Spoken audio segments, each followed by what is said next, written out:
Good morning. क्या हाल चाल? सब बढ़िया। New student. अरे आप मुझे पहले नाम बताओ। उस दिन तो मैंने नाम पूछे ही नहीं। पायल। मुझे नाम याद नहीं है। तनिष्का। तन्वी। माही। हो सकता है मैंने अभी पूछ लिया, मेरे को मैं 15 मिनट बाद में भूल जाऊंगी, मुझे नाम याद नहीं रहते। बट स्टिल ठीक है। अजम्पशन लगा लेंगे थोड़ा बहुत। कुछ करके आयो? पढ़ के आयो? लर्न किया? हो गया सब कुछ लर्न जो भी कराया था? थोड़ा बहुत ही करा था, ज्यादा कुछ तो किया नहीं। ठीक है। कौन बता रहा है इकोनॉमिक्स की definition?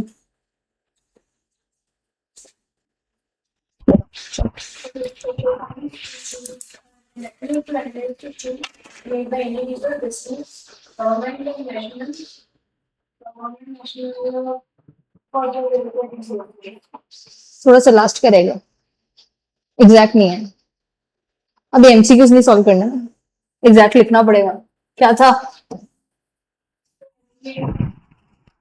To allocate the limited resources. कौन सी डेफिनेशन पढ़े थे लास्ट? कौन सी डेफिनेशन पढ़े थे? वेल्थ डेफिनेशन पढ़ी थी ना? किसने दी थी? कौन सी सेंचुरी में? 18th century. गुड। तुम्हारे अकाउंट्स वाले सर को गर्मी नहीं लगती क्या? सर चलाते ही नहीं है। चल, उस दिन हमने वेल्थ डेफिनेशन से शुरू किया था। हम लोगों ने इकोनॉमिक्स की डेफिनेशन पढ़ी थी, ठीक है। उसके बाद में हम लोगों ने स्कार्सिटी वगैरह पढ़ा था। अभी आप वेल्थ डेफिनेशन से वापस बता रही हूँ, तो वेल्थ डेफिनेशन से चलना, बाद में रिकॉर्डिंग मिल जाएगी, तो फर्स्ट वहां से कवर कर लेना, ठीक है। वेल्थ डेफिनेशन में हमने क्या पढ़ा था? एडम स्मिथ ने दी। कब दी? 18th सेंचुरी में, ठीक है। क्या बोलता है कि वेल्थ के बारे में बात कर रहे हैं, वेल्थ मतलब मटेरियल वेल्थ के बारे में बात कर रहे हैं। तो science of wealth with an objective to increase wealth and richness of a country, कि ये क्या है? साइंस है जिसका मेन ऑब्जेक्टिव क्या है? या तो वेल्थ इंक्रीज करनी है या फिर कंट्री की रिचनेस इंक्रीज करनी है, ठीक है। दोनों एक ही चीज है। अब ऑब्जेक्टिव क्या था? वेल्थ इंक्रीज करनी है, बात कर ली हमने। प्रोडक्शन, डिस्ट्रीब्यूशन और कंजम्पशन को मेन इकोनॉमिक एक्टिविटी माना, क्योंकि इन्हीं से ही वेल्थ क्रिएशन होगा। वेल्थ क्रिएशन किससे होगा? प्रोडक्शन से, डिस्ट्रीब्यूशन से और कंजम्पशन से। Cause of creation of wealth, कि वेल्थ कैसे क्रिएट होएगी, क्या कॉजेज हैं वेल्थ को क्रिएट करने का, उसके बारे में पढ़ते हैं। कैसे कैसे हम वेल्थ क्रिएट कर सकते हैं। और वेल्थ का मतलब क्या है? मटीरियल वेल्थ, ठीक है। सेकेंड डेफिनेशन पे चले। अब हम आज पढ़ेंगे वेलफेयर डेफिनेशन ऑफ इकोनॉमिक्स। क्या पढ़ेंगे? Welfare definition of economics. Welfare का मतलब क्या होता है इन हिंदी? सिंपली हम वेलफेयर का मतलब क्या होता है? फायदा, कुछ अच्छा होना। हम जिस लेवल पे हैं उससे थोड़ी स्टैंडर्डाइज लेवल पे पहुंच जाए, उसका मतलब वेलफेयर।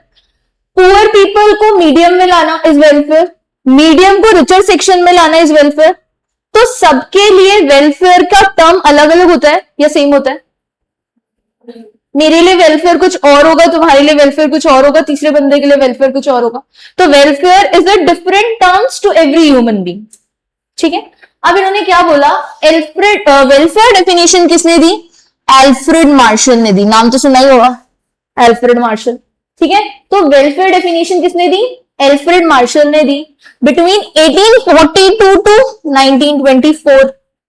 अब हम इसे क्या कह सकते हैं? 19 टू 20th सेंचुरी कह सकते हैं। 19 टू 20th सेंचुरी, तो वो 18th सेंचुरी, ये 19 टू 20th सेंचुरी।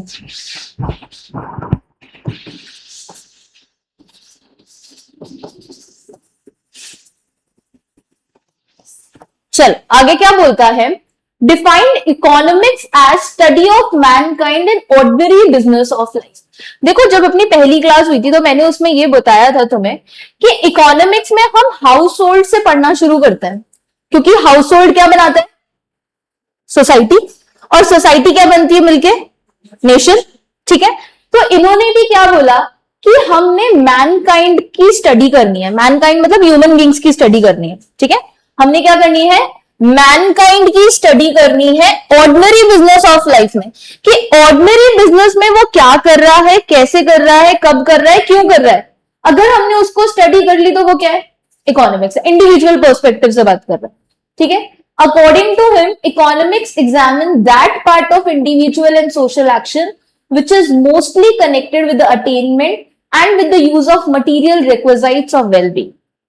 टुकड़े करते हैं फिर समझते हैं क्या कह रहा है, कि इकोनॉमिक्स एग्जामिन करता है वो पार्ट इंडिविजुअल और सोशल एक्शन का, इंडिविजुअल और उसकी सोसाइटी में उस पार्ट को स्टडी करते हैं जो किससे कनेक्टेड है, मटीरियल रिक्विजिट ऑफ वेलबींग से कनेक्टेड है, मतलब वेलफेयर से कनेक्टेड है, कि हम हमारा वेलबींग कैसे अच्छा कर सकते हैं, हम हमारे लिए कोई चीज को कैसे फायदे में लेकर आ सकते हैं।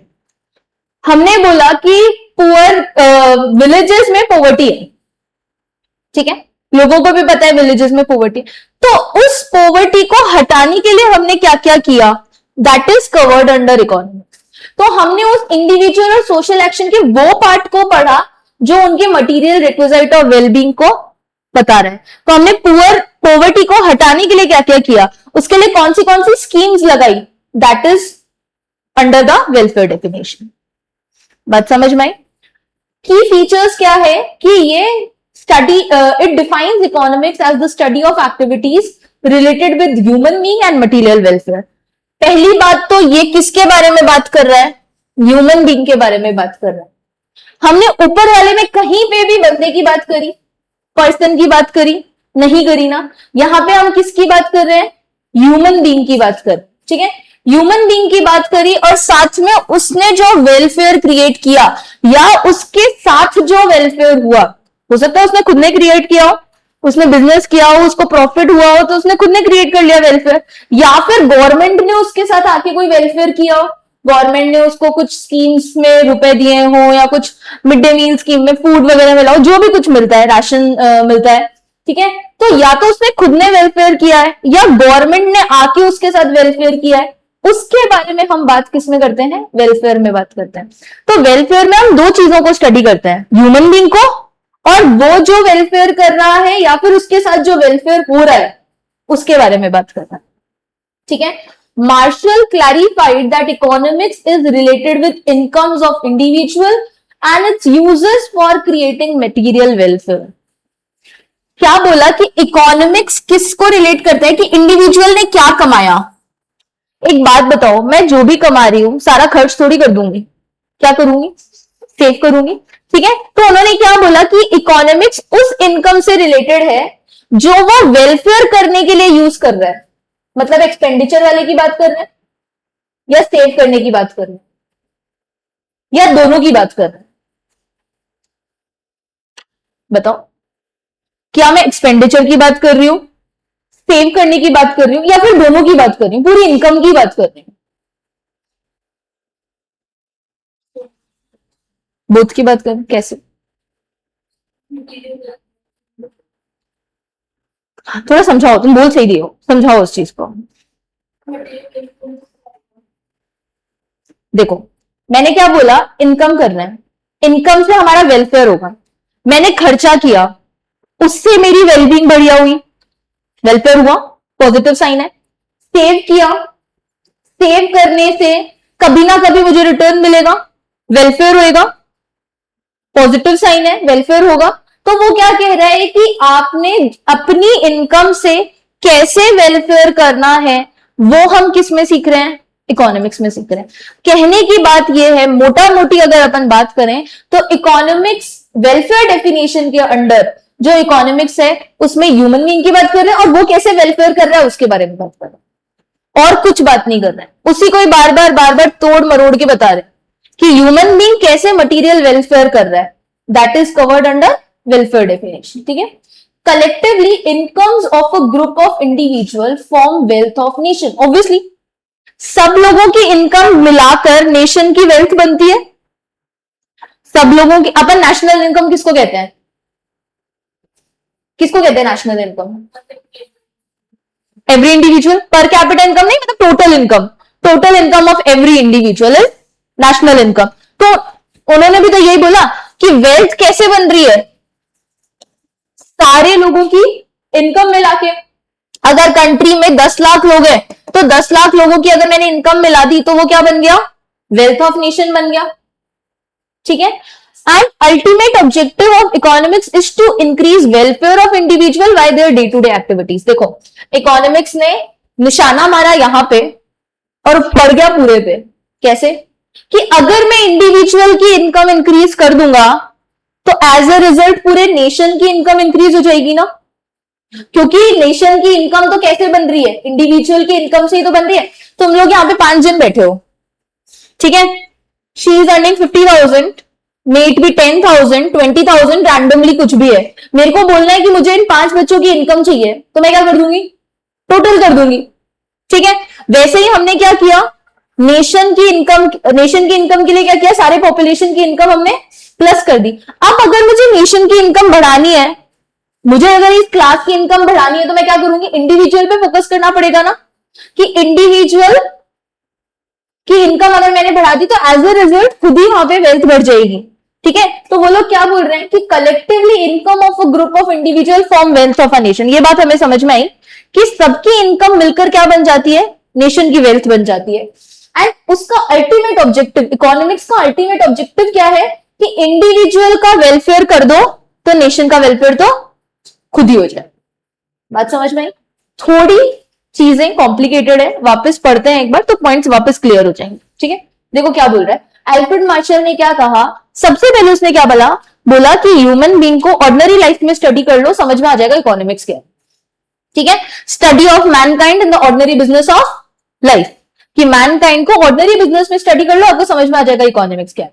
दूसरी चीज क्या बोली, according to him economics examines that part of individual and social action, कि इकोनॉमिक्स एग्जामिन करती है वो पार्ट इंडिविजुअल और सोशल एक्शन का जो किससे कनेक्टेड है, मटीरियल रिक्विजिट और वेलबींग से कनेक्टेड है, मतलब वेलफेयर से कनेक्टेड है।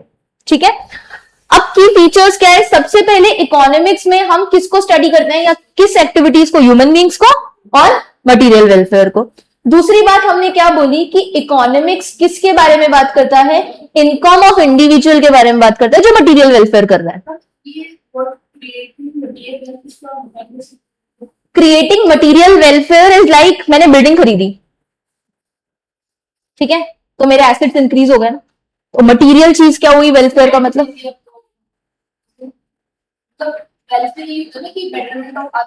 Betterment of other person. हाँ, तो मैंने बिल्डिंग ली तो मेरे एसेट्स इंक्रीज हो गए ना, तो मेरा वेलफेयर हो गया। या फिर अपन अजम्पशन ले सकते हैं कि मेरी जॉब लगी, मटीरियल है, सैलरी मिलेगी, तो मेरा वेलफेयर हो गया। नेशन का कंट्रीब्यूशन तो गवर्नमेंट तो हर जगह ही है ना। अगर मान सुन, बहुत बड़े उसमें सोच, तेरी कहीं जॉब लगी, ठीक है, अगर वो स्टार्टअप नहीं होता, वो स्टार्टअप को प्रमोट किसने किया, गवर्नमेंट ने, तो कहीं ना कहीं तो नेशन फोकस कर, रिसोर्सेज कहां से है, नेशन की रिसोर्सेज है ना। तो अपन अगर कुछ कर रहे हैं तो अल्टीमेटली नेशन को भी इफेक्ट पड़ रहा है, और नेशन अगर कुछ कर रहा है, अगर गवर्नमेंट कुछ कर रही है तो अल्टीमेट इफेक्ट भी अपने ऊपर पड़ रहा है। हमें नहीं मतलब कि ईरान में क्या वॉर हो रहा है, बट फर्क हम पे पड़ रहा है ना। क्या फर्क पड़ रहा है, क्या एलपीजी शॉर्टेज हो गई, हमें तो क्या मतलब है, इतनी दूर है, दोनों की लड़ाई चल रही है ना, तो इंडिया घुसा है ना कुछ हुआ है, बट फिर भी आज पता नहीं कल का न्यूज़पेपर था या आज का न्यूज़पेपर था, इंडिया में सबसे महंगा पेट्रोल मिल रहा है, 104 रुपीज पर लीटर हो गया। तो ऑब्वियसली फर्क पड़ता है, हर चीज का फर्क पड़ता है, डायरेक्टली इनडायरेक्टली कैसे ना कैसे फर्क पड़ेगा। आज अपन अगर यहाँ पे काम भी कर रहे हैं तो उसका फर्क नेशन की जीडीपी पे पड़ रहा है। मेरी इनकम कंट्रीब्यूट हो रही है जीडीपी में, तुम्हारा पढ़ना कंट्रीब्यूट हो रहा है, आज हम आपके ऊपर इन्वेस्टमेंट कर रहे हैं, कल हमें रिटर्न मिलेगा, तो कहीं ना कहीं वो नेशन में क्रिएट होगा। और वो मटेरियल वेलफेयर करना मतलब आपकी इनकम इंक्रीज हो जाए। ठीक है, तो क्या बोला, मार्शल क्लेरिफाइड कि economics is related with income of individual, income individual की इनकम से रिलेट कर रहा है, जिससे क्या क्रिएट हो रहा है, मटेरियल वेलफेयर क्रिएट हो रहा है। ठीक है, कलेक्ट, अच्छा इसका एक और अच्छा एग्जांपल देते हैं। देखो, अगर तुम लोगों ने 10th क्लास में एक टर्शरी सेक्टर का चैप्टर पढ़ा होगा, सेक्टर्स ऑफ इंडियन इकोनॉमी, उसमें ना टर्शरी सेक्टर के बेनिफिट्स दे रखे थे।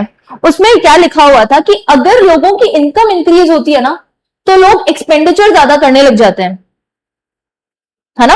अगर मेरी इनकम इंक्रीज होगी तो एक्सपेंडिचर ज्यादा करने लग जाऊंगी, मैं थोड़ी स्टैंडर्डाइज सर्विसेज में जाने लग जाऊंगी, मैं होटल्स जाऊंगी, मैं क्लबिंग जाऊंगी, या फिर मैं मूवीज थिएटर्स जाऊंगी। तो मेरी इनकम इंक्रीज होने की वजह से किसी और का भी तो वेलफेयर हो रहा है,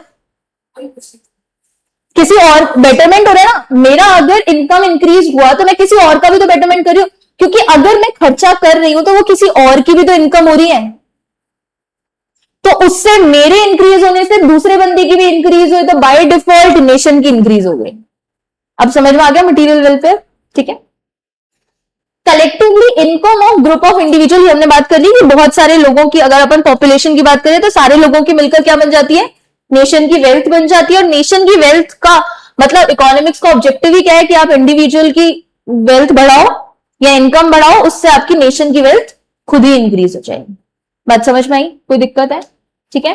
अब आप लोगों को इसमें लर्न, देखो जितना मेरा पर्सपेक्टिव है, सिंस मैं ये नहीं कह सकती कि शायद आएगा ही नहीं, बट जितना मेरा पर्सपेक्टिव है और मैं चैप्टर को समझ पाई हूं, तो मुझे नहीं लगता कि डेफिनेशन का क्वेश्चन पूछेंगे, बट स्टिल हमको लर्न तो करना पड़ेगा। तो हम ऊपर ऊपर से खाली डेफिनेशन का क्रक्स उठाएंगे, ठीक है। एक बार अपन सारी डेफिनेशन पढ़ लेते हैं, फिर मैं बहुत छोटा छोटा क्रक्स लिखवाऊंगी हर डेफिनेशन का, और की फीचर्स लिखेंगे हम हर डेफिनेशन के। उसके बाद में बस हम वो लर्न करेंगे, अगर आती है तो हम उसको मोल्ड करके लिख देंगे। बट जहां तक मुझे लगता है कि डेफिनेशन आने के चांसेस नहीं है, क्योंकि आगे पूरा डिमांड सप्लाई का चैप्टर बढ़ा है, वो इसी में इंक्लूडेड है, शायद मार्केट कंपटीशन भी इसी में इंक्लूडेड है। तो मुझे नहीं लगता कि डेफिनेशन इतना इंपॉर्टेंट पार्ट है, बट स्टिल हम थोड़ा शॉर्ट नोट में लिखेंगे, तो अगर आता भी है तो हम उसको उस तरीके से लिख सकते हैं, ठीक है। अब अपन चलते हैं स्कार्सिटी डेफिनेशन की तरफ। स्कार्सिटी डेफिनेशन किसने दी, चार्ल्स रॉबिन्स ने। इसका नाम नहीं सुना होगा, एडम स्मिथ सुना है, अल्फ्रेड मार्शल सुना है, ये क्या है, रॉबिन्स है, ठीक है। इसको आप खाली रॉबिन्स से ध्यान रखोगे, आपको इससे मतलब नहीं है।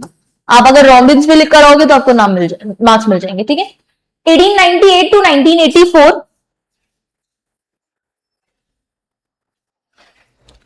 ठीक है। 1898 टू 1984 में आया, ये क्या बोला, एज स्कार्सिटी की बात कर रहे हैं। स्कार्सिटी का मतलब क्या होता है, कमी होना। अपन ने उस दिन पढ़ा था कि स्कार्सिटी क्या होती है, ठीक है। तो क्या बोल रहा है कि defined economics as science which studies human behaviour as a relationship between end and scarce means which have alternative uses. ये भी किसकी बात कर रहा है, ह्यूमन बिहेवियर की बात कर रहा है। ऊपर वाला भी बात कर रहा था, बट ह्यूमन बिहेवियर और वेलफेयर की बात कर रहे थे वो लोग। ये किसकी बात कर रहे हैं, ह्यूमन बिहेवियर का क्या रिलेशनशिप है एंड्स और स्कार्स के बीच में।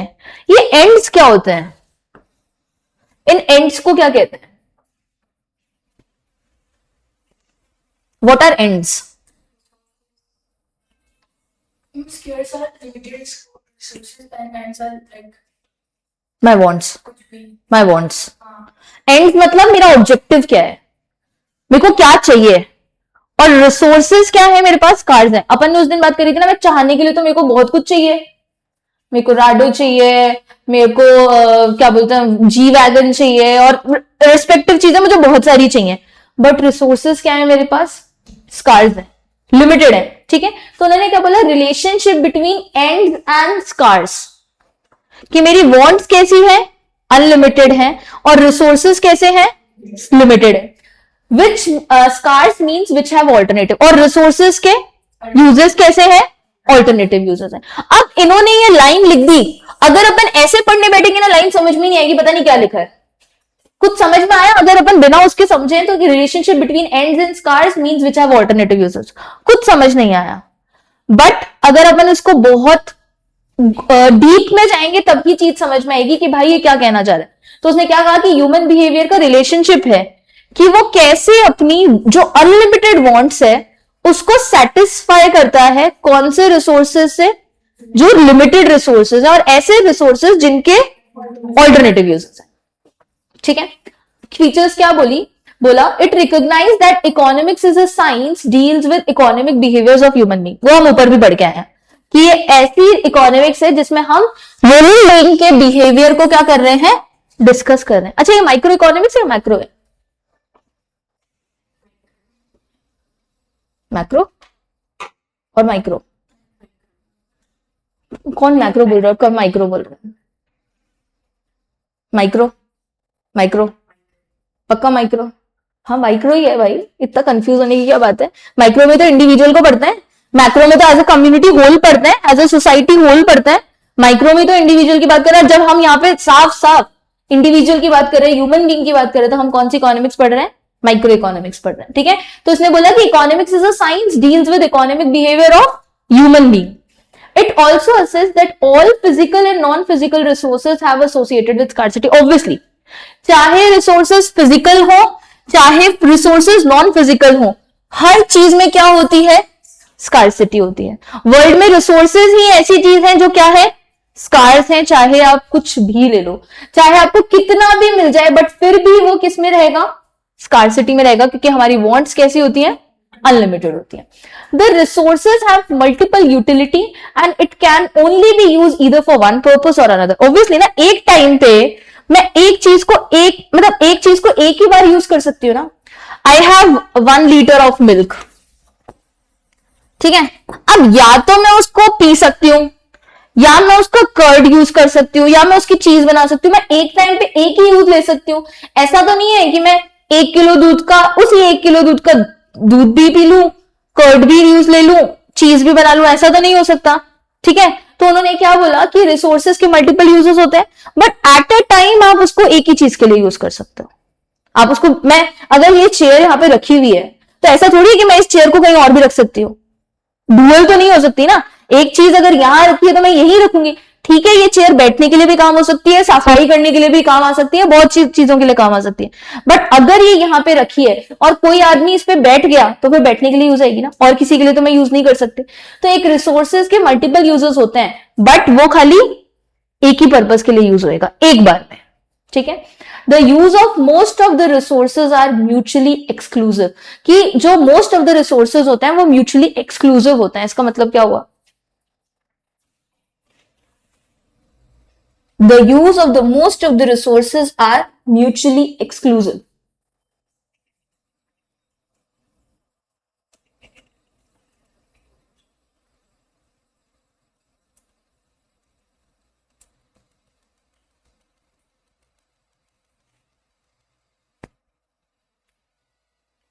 This is your homework.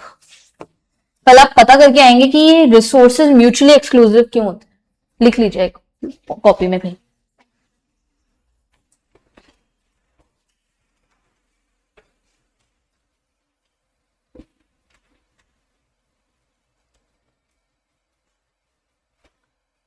चली गई क्या?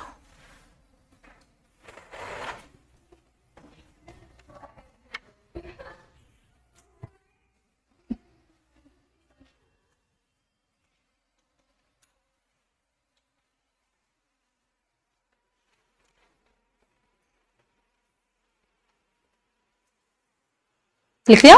चल.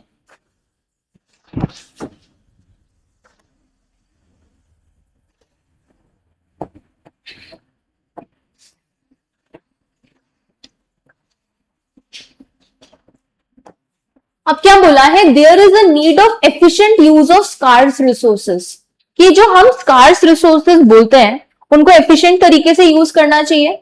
ऐसे यूज करना चाहिए कि वेस्टेज बिल्कुल भी ना हो, क्योंकि पहले ही रिसोर्स स्कार्स है. मम्मी क्या बोलती है ना, ढंग से यूज करना, बिल्कुल वेस्ट नहीं होना चाहिए. ऐसी बोलती है ना मम्मी, ढंग से यूज करना, बिल्कुल वेस्ट नहीं. क्यों? क्योंकि उनको पता है कि रिसोर्सेज क्या है? स्कार्स है. हम, अगर मैं 100 रुपए से उतनी चीज खरीद सकती हूँ तो उतनी मिलेगी ना, इससे ज्यादा तो नहीं मिलेगी. अगर मेरे को उससे ज्यादा चाहिए तो मुझे रुपए और देने पड़ेंगे, तो मतलब रिसोर्सेज स्कार्स हैं. तो उन्होंने क्या बोला कि there is need of efficient use of scarce resources, क्योंकि प्राइमरी ऑब्जेक्टिव क्या होता है इकोनॉमिक्स का, कि आप रिसोर्सेज को एफिशिएंटली यूज करो जिससे सबकी ह्यूमन वांट्स क्या हो सके? सेटिस्फाई हो सके. हम क्यों कहते हैं पानी को व्यर्थ ना जाने दें, do not waste the water?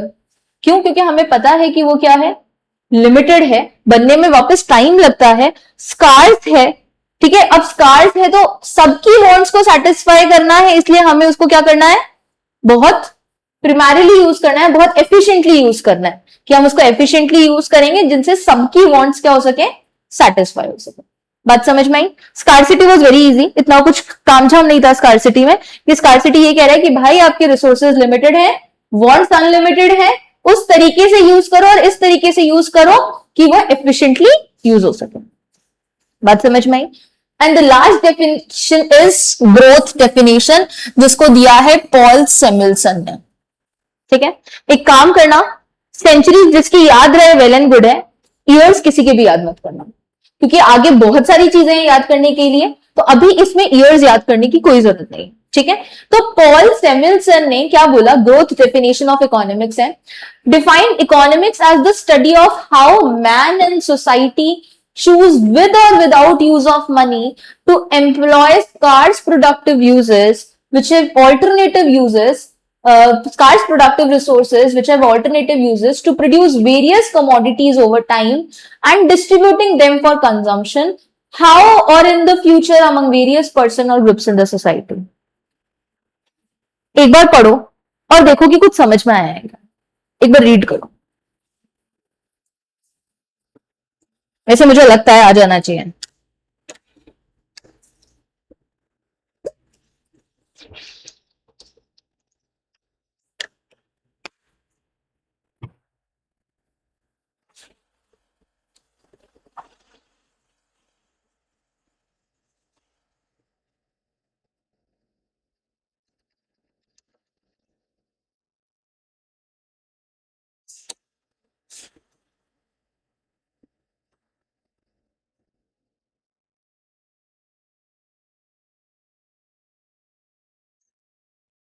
पढ़ा?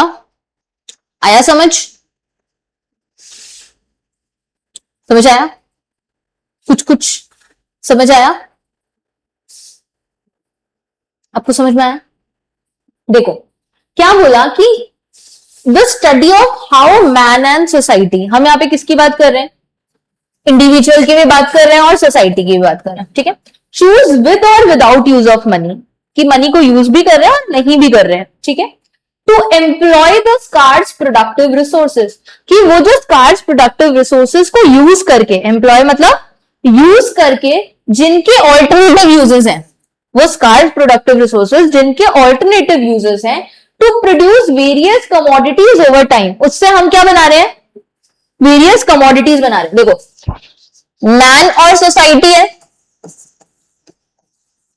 ठीक है, रिसोर्सेज को यूज करके जिनके ऑल्टरनेटिव यूजेस हैं, क्या बना रहे हैं, कमोडिटीज बना रहे हैं।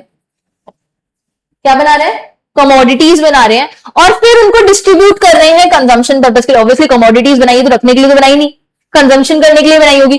फिर उनको क्या कर रहे हैं, कंज्यूमर्स को दे रहे हैं कि क्या कर लो, कंजम्पशन कर लो। ठीक है, एंड हाउ और in the future among various person, हो सकता है अभी दे दे या फिर हो सकता है फ्यूचर में दे, स्टोर करके रख ले। ठीक है, अमंग वेरियस पर्सन और ग्रुप्स इन द सोसाइटी, कुछ नहीं है, प्रोडक्शन का प्रोसेस समझाया।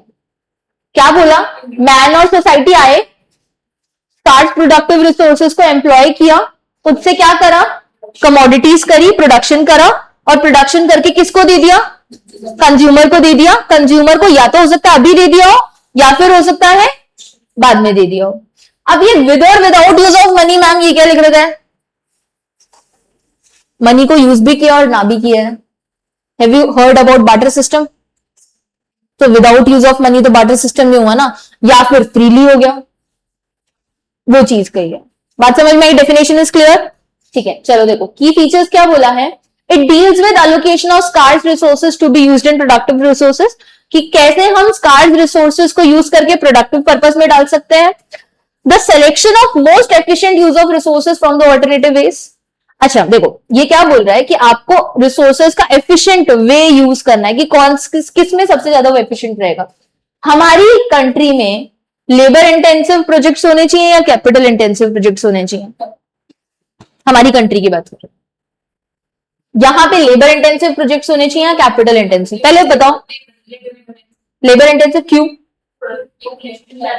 पॉपुलेशन ज्यादा है, भयंकर पॉपुलेशन है, चाइना को भी एक्सीड कर चुके हैं, तो यहां पे क्या होना चाहिए, लेबर इंटेंसिव होना चाहिए, क्योंकि हमको क्या देना है, एम्प्लॉयमेंट देना है लोगों को। एम्प्लॉयमेंट देंगे, पॉवर्टी नहीं होगी, कोई पुअर नहीं रहेगा।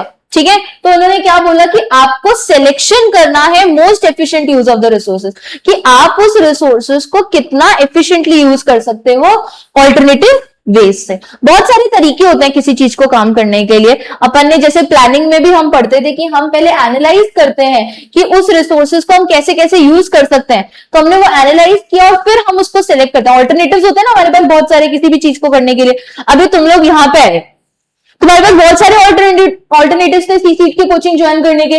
ऑब्वियसली बहुत सारे हैं, जयपुर कोई छोटा जगह नहीं है, जयपुर बहुत बड़ी जगह है और बहुत सारे ऑल्टरनेटिव है। तुमने इसको क्यों चूज किया? क्योंकि कुछ एडवांटेजेस तुम्हें मिले होंगे यहाँ पे, ठीक है। तो वो यही कह रहा है कि आपके पास इतने सारे ऑल्टरनेटिव तरीके हैं, आपको एक एफिशिएंट तरीका ढूंढना पड़ेगा जहां पे वेस्टेज ना हो, ठीक है। अगर मैं कैपिटल इंटेंसिव यूज कर लेती, पहली बात तो मेरी कैपिटल लगती, दूसरी बात मेरे लेबर ऐसे ही फिर रहा होता, घूम रहा होता, ठीक है, अनएम्प्लॉयमेंट हो रहा होता, तो पैसा भी ज्यादा लग रहा है। अनएम्प्लॉयमेंट पे तो मैं क्या कर रही हूँ? मैं तो गलत ही कर रही हूँ ना। फिर क्या मेरा वो तरीका सही था, एफिशिएंट तरीका था? नहीं। मैंने पैसा नहीं लगाया, कैपिटल इंटेंसिव नहीं, मशीन वगैरह नहीं बनाई, मैंने उसकी जगह क्या किया, लेबर को लेकर आई, उनको एम्प्लॉयमेंट दिया, तो उससे क्या हुआ, मेरे एफिशिएंट यूज किया रिसोर्सेज का, ठीक है। थर्ड क्या बोल रहा है, the growth of economies will depend upon the consumption and production of the economy. Obviously पैसा कहां से आएगा? जब कोई कंज्यूमर कंज्यूम करेगा और पैसा देगा। खाली प्रोडक्शन करके रखने से तो पैसा नहीं आएगा, वो प्रोड्यूस होगा, कंज्यूमर उसे कंज्यूम करेगा, वापस हमें इन रिस्पेक्ट पैसा देगा, तभी तो क्या आएगा, तभी क्या होगा, वेल्थ बनेगी, नेशन ग्रो होगा। तो जब तक प्रोडक्शन के साथ कंजम्पशन नहीं हो रहा, तब तक नेशन में ग्रोथ नहीं हो रही है। तो मैंने क्या बोला कि ग्रोथ ऑफ नेशन किस पे डिपेंड कर रहा है, कंजम्पशन और प्रोडक्शन पे डिपेंड कर रहा है। The definition also points towards economics as a study of economic system. ये अभी अपन जब इकोनॉमिक सिस्टम पढ़ेंगे तब समझ में आएगा कि वो वहां पे क्या लिखा होगा। पांचों डेफिनेशन इज क्लियर। पहली डेफिनेशन कौन सी पढ़ी थी, वेल्थ डेफिनेशन, किसने दी थी, एडम स्मिथ ने, ठीक है। एडम स्मिथ क्या कहता था वेल्थ डेफिनेशन में, वेल्थ बढ़ानी है, नेशन की वेल्थ बढ़ानी है हमें, ठीक। दूसरा क्या था, वेलफेयर डेफिनेशन किसने दी, एल्फ्रेड मार्शल ने। वो तो कह रहा है कि ह्यूमन बीइंग और वेलफेयर, ह्यूमन बीइंग ही असली वेलफेयर करता है। इंडिविजुअल की इनकम पे फोकस करो, अगर इनकम पे फोकस करोगे तो नेशन की वेल्थ खुद ही इंक्रीज हो जाएगी, ठीक है। उसके बाद में थर्ड क्या था, स्कार्सिटी, किसने दी है, रॉबिन्सन, रॉबिन्स ने दी है, रॉबिन्सन इज नहीं, रॉबिन्स ने दी है। क्या बोला, रिलेशनशिप बिटवीन एंड्स एंड स्क्योर्स, ठीक है। और आगे रिसोर्सेस स्कार्स हैं, हमारी वांट्स अनलिमिटेड है और रिसोर्सेज के ऑल्टरनेटिव यूजेस हैं, तो हमें एफिशिएंटली रिसोर्सेज को यूज करना पड़ेगा। Last one is growth definition. इसकी डेफिनेशन तो आप बहुत अच्छे से याद हो गई होगी, कोई दिक्कत नहीं है, कि कैसे मैन और सोसाइटी विद और without use of money employ करता है स्कार्स प्रोडक्टिव रिसोर्सेज को। जिनके ऑल्टरनेटिव यूजेस होते हैं उनसे हम कमोडिटीज प्रोड्यूस करते हैं और फिर हम उनको डिस्ट्रीब्यूट कर देते हैं, किसमें, कंज्यूमर्स के बीच में, या तो अभी या फिर फ्यूचर में, ठीक है। फिर हमने की फीचर्स इसके क्या पढ़े, कि अलोकेशन करते हैं स्कार्स रिसोर्सेज को प्रोडक्टिव पर्पस में यूज हो सके, selection of most efficient use of resources, growth किस पे डिपेंड करेगी, कंजम्पशन और प्रोडक्शन पे, और इकोनॉमिक्स को हम इकोनॉमिक सिस्टम की तरह पढ़ते हैं। बात समझ में आई, कोई दिक्कत है, ठीक है। पहले इसके थोड़े बहुत नोट्स लिखते हैं फिर आगे चलेंगे, ठीक है।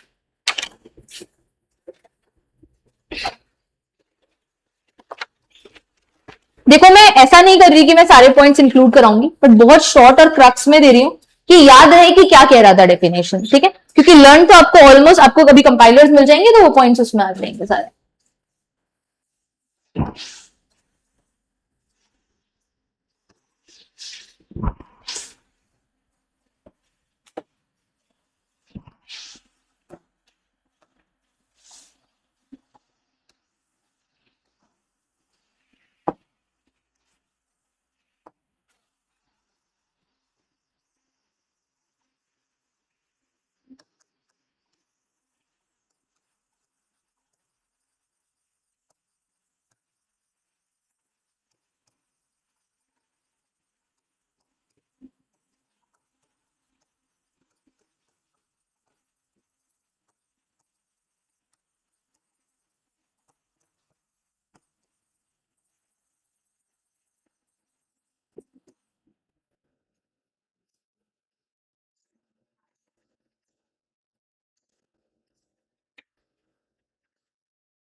क्या थी प्रोडक्शन, कंजम्पशन और distribution?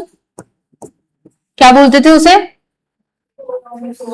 Core of economic activity.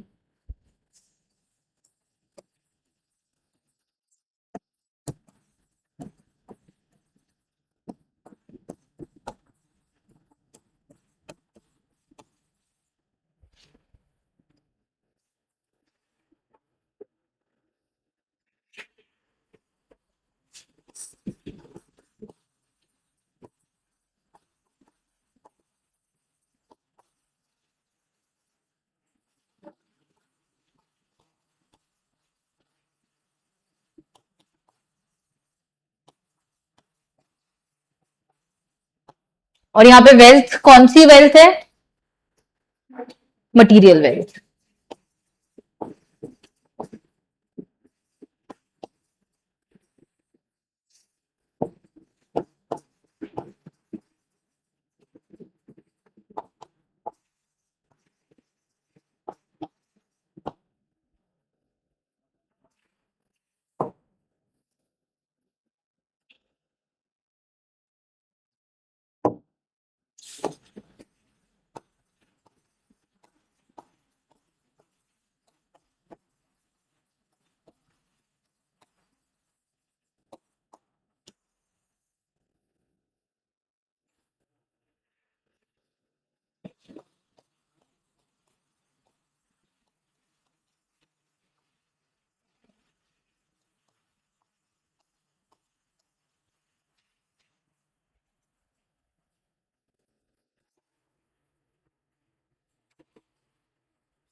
इतना कर दूं? क्या हो गया?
किसने दी थी स्कार्सिटी?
लिख लिया सबने?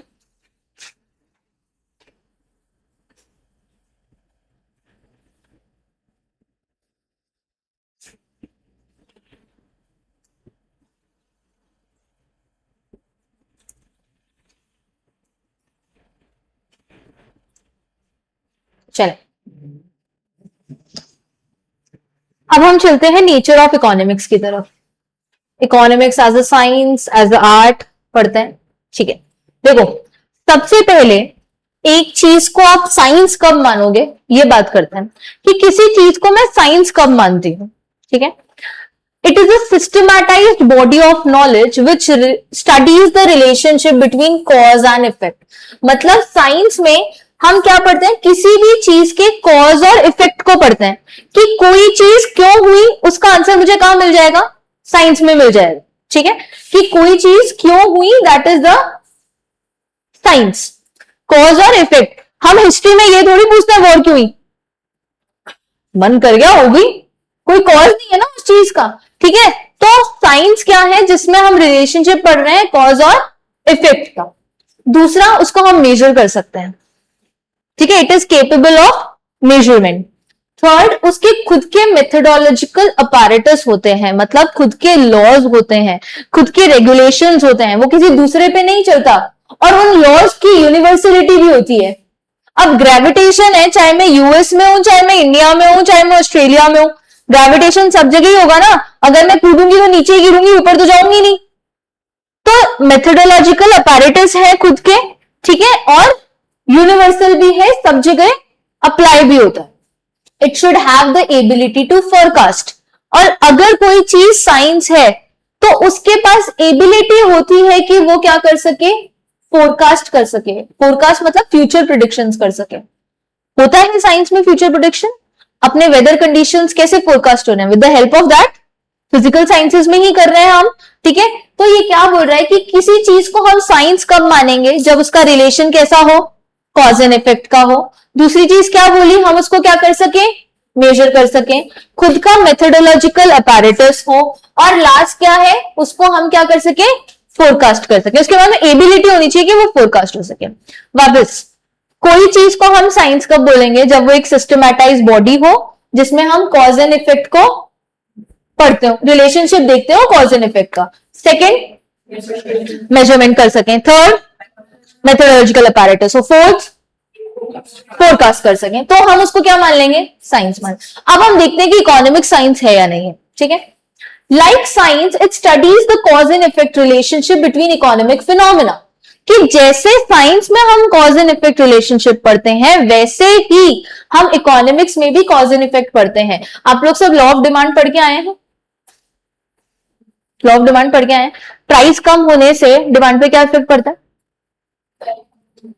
डिमांड बढ़ जाती है।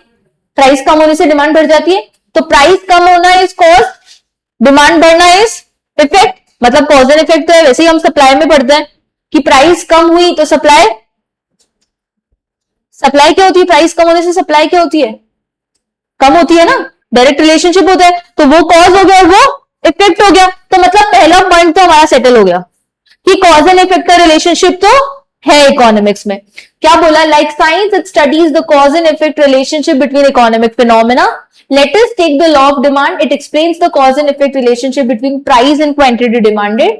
It says given other things remain constant, कि और सब चीजें क्या है, कांस्टेंट है। अगर प्राइस कम हुई तो डिमांड इंक्रीज हो जाएगी एंड वाइस वर्सा, ठीक है। तो कॉज एंड इफेक्ट आ गया, क्वांटिटी डिमांडेड और प्राइस। दूसरा, similarly the outcomes are measurable in terms of money.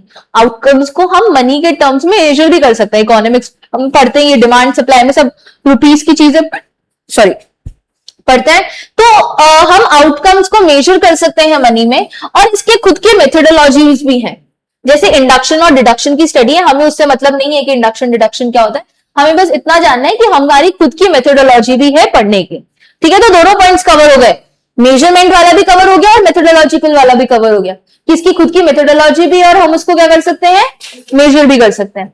It forecast the future market condition with the various statistical and non statistical tools. अच्छा, हम खाली इकोनॉमिक्स में माइक्रो मैक्रो नहीं पढ़ते ना, स्टैटिस्टिक्स भी तो पढ़ते हैं। तो हम स्टैटिस्टिक्स टूल्स के हिसाब से फोरकास्ट भी कर सकते हैं। तो मैम ये तो सारे पॉइंट्स आ गए, मतलब इकोनॉमिक्स को साइंस मान लेनी चाहिए, मान लेनी चाहिए या नहीं मान लेनी चाहिए? मान लेनी चाहिए, इनके हिसाब से तो मान लेनी चाहिए। तो इन्होंने क्या बोला, but it is to be, ठीक है, thus a majority of economic laws are of this type and therefore economics is a science। तो फिर इकोनॉमिक्स क्या बन गई? साइंस बन गई। But it is to be noted that economics is not a perfect science, कि ये ध्यान रखना चाहिए कि इकोनॉमिक्स परफेक्ट साइंस नहीं है जैसे फिजिकल साइंस है। हम कह सकते हैं साइंस थोड़ी बहुत, बट परफेक्ट साइंस नहीं कह सकते हम। क्यों? The fact is that we can not rely upon the accuracy of the economic laws. हमने अभी क्या बात करी, प्राइस बढ़ने से डिमांड बढ़ जाती, प्राइस कम होने से डिमांड बढ़ जाती है। बट हम 2 पन्नों के पलटते हैं ना माइक्रो में, तो उसके एक्सेप्शंस आ जाते हैं, बहुत सारे हैं। Giffen goods, future market predictions, speculative goods, बहुत सारी चीजें हैं जिसमें एक्सेप्शंस आ गए। क्या वो फिर लॉ सही हुआ जिसके एक्सेप्शंस आ गए? क्या ग्रेविटेशन का वो एक्सेप्शन है? नहीं है ना, क्योंकि वो फिजिकल साइंस है, रियल साइंस है, यहां पे एक्सेप्शंस है। तो हम उन लॉ पे प्रॉपर रिलाई नहीं कर सकते, इसलिए हम इसको परफेक्ट साइंस नहीं कह सकते। हम साइंस, बट परफेक्ट साइंस नहीं कह सकते। और ह्यूमन बिहेवियर सब्जेक्टिव होता है, ऑब्जेक्टिव नहीं होता है। ह्यूमन बिहेवियर तो सब्जेक्टिव है ना, तेरा बिहेवियर अलग होगा, मेरा अलग होगा, इसका अलग होगा, तो ह्यूमन बिहेवियर तो सब्जेक्टिव है। और साइंस ऑब्जेक्टिव होती है, किसी पे डिपेंड नहीं करती, जैसा है वैसा ही रहेगा। चाहे आदमी मोटा हो, चाहे आदमी पतला हो, चाहे आदमी लंबा हो, चाहे आदमी छोटा हो, अगर कूदेगा तो नीचे ही गिरेगा, ऊपर नहीं जाएगा। तो वो सब्जेक्टिव नहीं है, वो ऑब्जेक्टिव है। बट इकोनॉमिक्स क्या है? सब्जेक्टिव है, डिपेंड करती है पर्सन टू पर्सन। मैं गई कोई मेडिसिन खरीदने, मुझे इतनी कोई नीड नहीं थी, पैसे ज्यादा लगे, आ गई वापस, मुंह पे ही लगानी थी, ठीक है यार पैसे ज्यादा लगे, आ गई वापस। बट अगर किसी को बहुत मेडिकल नीड है, इमरजेंसी है, चाहे वो 5 रुपए की चीज 1000 में भी मिल रही होगी ना, तो भी लेकर आएगा। तो डिपेंड करता है पर्सन टू पर्सन कि क्या लॉज लगेंगे आपके ऊपर। और ऐसी बहुत सारी चीजें, ये तो अपन खाली डिमांड ही पढ़ रहे हैं, ठीक है। ऐसी बहुत सारी चीजें जो लॉज लिखे हुए तो हैं, बट 2 पन्ने पलटने के बाद में उसके क्या आ जाते हैं? एक्सेप्शंस आ जाते हैं, ठीक है। तो इन्होंने क्या बोला कि we can not rely upon the accuracy of the economic laws, the prediction made on the basis of economic laws can easily go wrong. This is because economist do not have opinion about a particular event. अभी अपन ने देखा economics की कितनी भतीरी definitions पढ़ ली हमने। कोई एक जना सेम चीज बोल रहा है, कोई कुछ बोल रहा है, कोई कुछ बोल रहा है, कोई कुछ बोल रहा है, कोई कुछ बोल रहा है। बट अगर हम इकोनॉमिक्स में मोशन के लॉज की बात करें तो everybody is saying the same thing ना। वो 3 लॉज ऑफ मोशन हमने सेम ही बताया है ना, किसी ने अलग अलग थोड़ी बताया है। तो यहाँ पे कोई एक पर्टिकुलर चीज बता ही नहीं रहा, सेम चीज बता ही नहीं रहे, तो हम कैसे माने कि क्या चीज सही है? सबके हिसाब से सब सही है, किसी को सही नहीं लगा उसने दूसरा लिख दिया, उसको सही नहीं लगा उसने तीसरा लिख दिया, ठीक है। तो उन्होंने क्या बोला कि इकोनॉमिस्ट की ओपिनियन और यूनिफॉर्म ओपिनियन नहीं है किसी पर्टिकुलर इवेंट के लिए। The problem of actual results differing from the predicted ones on account of the fact that in economics we can not have controlled experiments. कि प्रॉब्लम क्या है कि जो एक्चुअल रिजल्ट्स है ना, वो प्रिडिक्शन से हमेशा अलग ही आते हैं, कि हमने कुछ प्रिडिक्ट किया है, एक्चुअल रिजल्ट्स उससे अलग ही आएंगे। तो हम इकोनॉमिक्स में कंट्रोल्ड एक्सपेरिमेंट नहीं है। जैसे आप लोग, जब आप लोगों ने 9th-10th में एक्सपेरिमेंट्स किए होंगे केमिस्ट्री के, तो टीचर को पता होता था कि अगर एक्सपेरिमेंट सही हुआ है तो ये कलर ब्लू ही होगा या कलर ग्रीन ही होगा, जो भी तुमने रेलेवेंट एक्सपेरिमेंट्स किए। मैं तो इतना साइंस नहीं जानती, 9th-10th में पढ़ी थी, उसके बाद में नहीं पढ़ी, बट रेलेवेंट जो भी कलर होगा, मान लो पिंक हुआ या पर्पल हुआ, जो भी होगा, उनको पता है कि एक्सपेरिमेंट सही हुआ तो यही होगा। इकोनॉमिक्स में नहीं पता हमें कि क्या होगा, उसके हिसाब से कुछ सही हो सकता है, उसके हिसाब से कुछ और भी सही हो सकता है। इट डिपेंड्स कि मैं कौन से स्टेट ऑफ द माइंड में हूं, क्योंकि मैं ह्यूमन बीइंग हूं। मैं कैसी हूं? सब्जेक्टिव हूं। मैं ह्यूमन बीइंग हूं, मैं सब्जेक्टिव हूं, मेरे ऊपर डिपेंड करेगा, ठीक है। This is so because economic process involve human agency, क्योंकि इकोनॉमिक्स में ह्यूमन एजेंसी को इन्वॉल्व करते हैं। उनके जो बिहेवियर्स हैं और अडेप्टेशंस हैं वो पर्टिकुलर इकोनॉमिक सिचुएशन के हिसाब से होते हैं।